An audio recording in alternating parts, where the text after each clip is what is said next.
I think that he saved the franchise, and I think he's let Belichick run it to a degree. To a great degree, actually. Yeah, and that is really good. I mean, it used to be the great owners in the past, they never wanted their name in the paper. They stayed out of the way, and they let the football people run it, and if they didn't do a good job, they fired them. Today, every football owner wants to be on TV. See Jerry Jones in the box with so-and-so.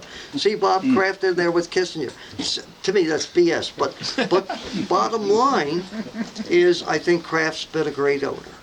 I really, and he's got the perfect combination. And remember, one of the things that we point out in the coaches thing, which you'll really love to read and rate, is Don Shula, Belichick, and Paul Brown. Paul Brown was the greatest coach of all time. Innovated everything that you see in the game today. And the question is, as we went back and forth, and this is the thing I like about Ron, we argued about this a lot.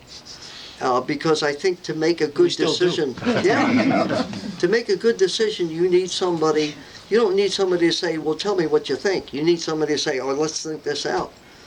But again, we're back to the situation of what happens in the past. If you looked at all the great quarterbacks, going right through Montana and everybody else, and you're looking there, and it's 3rd and 10, and it's a Super Bowl. And I just can't imagine some coach yelling in his ear now, remember, he's going to be down here, he's going to be over here, and then the thing goes off. And he does make the play, right? He did because of that. Well, there's a little story we tell in the book that sort of relates exactly to that point. Unitas is playing, and he and Shula had a lot of fire between them. There were a lot of light, which is part of the problem. And Unitas, in those days, he called all the plays, and Shula was one of the first guys, other than Paul Brown, who started to call some of the plays, but not an inordinate number. But one was too many for Johnny Unitas. So Shula says to Unitas before a game that they think they've got some intel on the defense, and if they see a certain formation, that means they're going to all-out blitz, and we're going to check off to a 9 route, just throw, which is just a straight bomb down the field. The Unitas is kind of looking at him according to the way we tell the story, as we understand it, like, yeah, okay. Well, sure enough, late in the game, the situation comes. Shula gives them the hand signal. Unitas, all right, calls the 9 route, drops back to pass. Nobody blitzes. 9 guys drop into coverage. Unitas is going to fling the ball out of bounds. And he had a habit when he was angry of putting his hands on his hips like this, standing. So he's got his hands on his hip like this, and he's staring from the huddle right at Shula. Everybody on the team knows, and he's staring at him. And Shula's getting very upset. But finally, he comes over to the sidelines, and Unitas was like a gunslinger. He had this sort of stooped over way of walking, very unique way of walking. And he walks there, and he gets to the silence, and Shula says to him, "Hey, John, look, okay, we didn't have it. We thought we had it, we didn't have it. But, you can't do that. You can't show me up like that." And Unitas looks at him and says, "If you don't know what you're doing, don't screw up my game." And walked to the bench and sat down. And that was, and Shula knew that was no more conversation. Which you couldn't do, and that's why I bring up the point about Brady, is I think Brady's naturally really great, really smart. That's what separates him. Forget all the other stuff, whether he runs or makes the pass.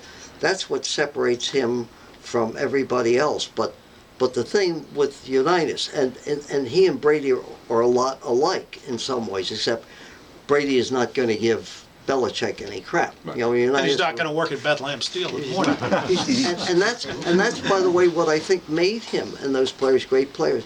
They knew the reality of life, and one of the things that I really learned early on, and you really absorb as a kid when you're coming in, is the difference between today's player and the player of then really didn't have a lot to do with money or even agents. They were already mature in their early 20s. They had come back, most of them, from the war. They had seen death. They understood what life was like. So you were really having a conversation with an adult, and you weren't doing the Gronk shuffle. They had fun. They had a lot of fun.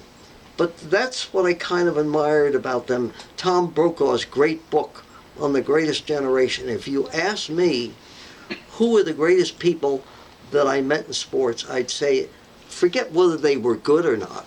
It was those people. And I remember, and I'll finish with this reality. 9 years old at the Bears training camp, sitting on a tackling dummy, opening day, George Hallis, the god of all gods, walking out. St. Joseph's College in Rensselaer. It's all Jesuits. And I'm sitting there, 9-year-old, half innocent. I'd say half innocent kid.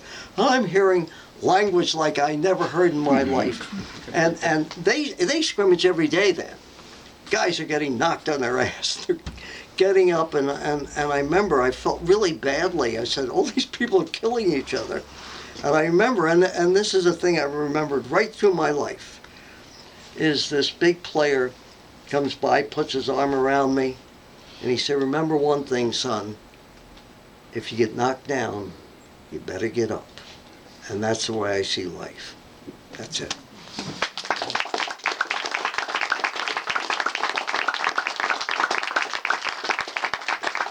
Thank you to Upton Bell and Ron Borges.